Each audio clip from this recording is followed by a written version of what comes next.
رب کو دیکھا ہے میرے نبی نے. مزے کے بولیے سبحان اللہ, اور زور سے بولیے سبحان اللہ. رب کو دیکھا ہے میرے نبی نے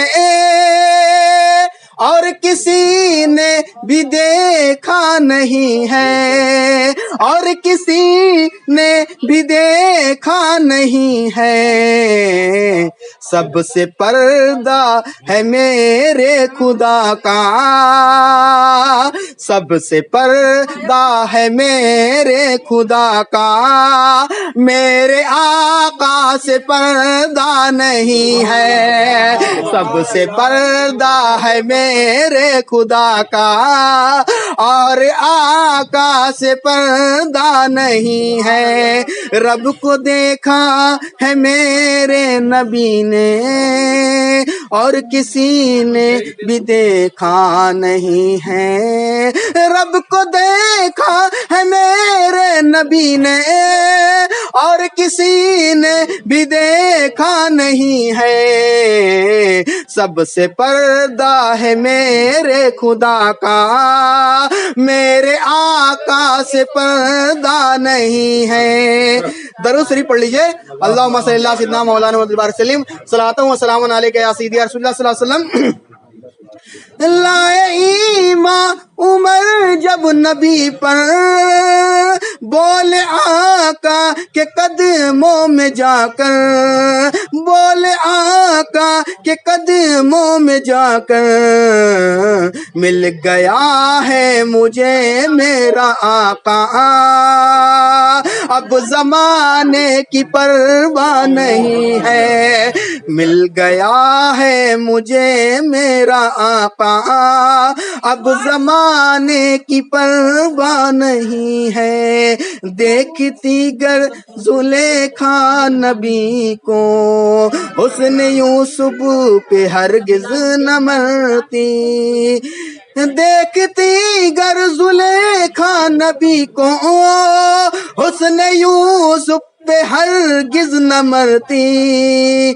میرے پیارے نبی جیسا جلوہ حسن یوسف نے پایا نہیں ہے. میرے پیارے نبی جیسا جلوہ حسن یوسف نے پایا نہیں ہے.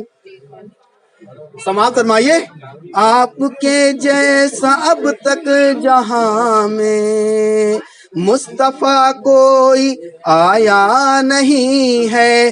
آپ کے جیسا اب تک جہاں میں مصطفیٰ کوئی آیا نہیں ہے. آئے بھی کیسے جب کہ خدا نے کوئی دوجا بنایا نہیں ہے. آئے بھی کیسے جب کہ خدا نے کوئی دوجا بنایا نہیں ہے.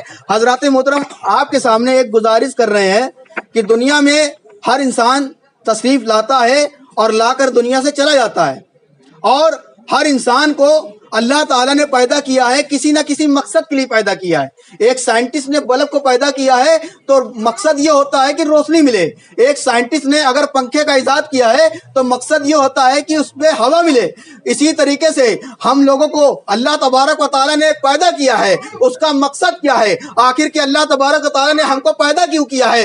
تو اللہ تبارک تعالیٰ نے قرآن مجید میں ارشاد فرمایا ہے کہ ہم نے جناتوں اور انسانوں کو اپنی عبادت کے لیے پیدا کیا ہے. یعنی مقصد یہ ہے کہ ہم اللہ اس کے رسول کی جو ہے اللہ کی عبادت کریں اور رسول دو عالم صلی اللہ علیہ وسلم پر ایمان لائیں اور ان کا کلمہ پڑھیں اور دین کی خدمت کریں, صبح و شام اللہ کی عبادت کریں. لیکن آج دنیا میں دیکھا جاتا ہے کوئی صبح ہوتی ہے تو لوگ اخبار اٹھا لیتے ہیں اور دن بھر دنیا کے کاموں میں لگے رہتے ہیں. رات ہوتی ہے پوری رات فلم دیکھتے ہیں اور دیکھ کر سو جاتے ہیں. پوری زندگی ان کی ایسے ہی گزر جاتی ہے اور رات کے 8 گھنٹے سویا کرتے ہیں. یعنی زندگی ان کی 20 سال ایسے ہی سونے سونے میں ہی گزر جاتی ہے، یعنی 60 سال کی زندگی میں 20 سال کا وقفہ وہ سونے میں گزار دیتے ہیں، بلکہ 40 سال کی زندگی ہے، 40 سال کی زندگی میں وہ دنیا کے تمام ہنر کو سیکھنے میں اور اپنے بیوی بچوں میں لگے رہتے ہیں۔ حضرات محترم پوری زندگی اسی طریقے سے گزر جاتی ہے اور آخر میں موت آ جاتی ہے، اور دنیا میں جب تم دنیا سے تشریف لے کر اللہ تبارک تعالیٰ کی بارگاہ میں جاؤ گے تو کل کیا منہ دکھاؤ گے؟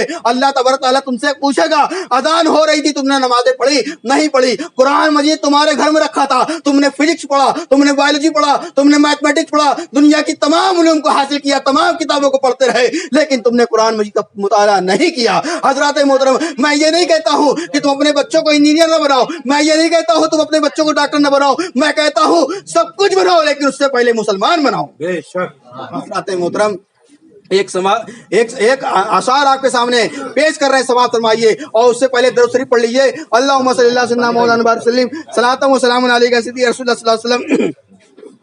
اب کہیں دل نہیں لگ رہا ہے، شعر سماعت فرمائیے گا، اگر عمدہ ہو تو سبحان اللہ بولیے گا۔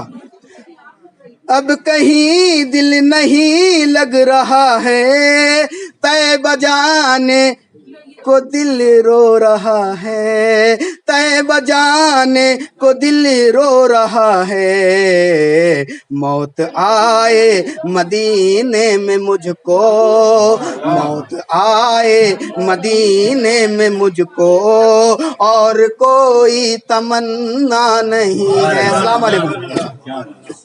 نعرہ تکبیر، نعرہ رسالت، یا رسول اللہ، نعرہ رسالت، یا رسول اللہ۔ نعرہ رسالت۔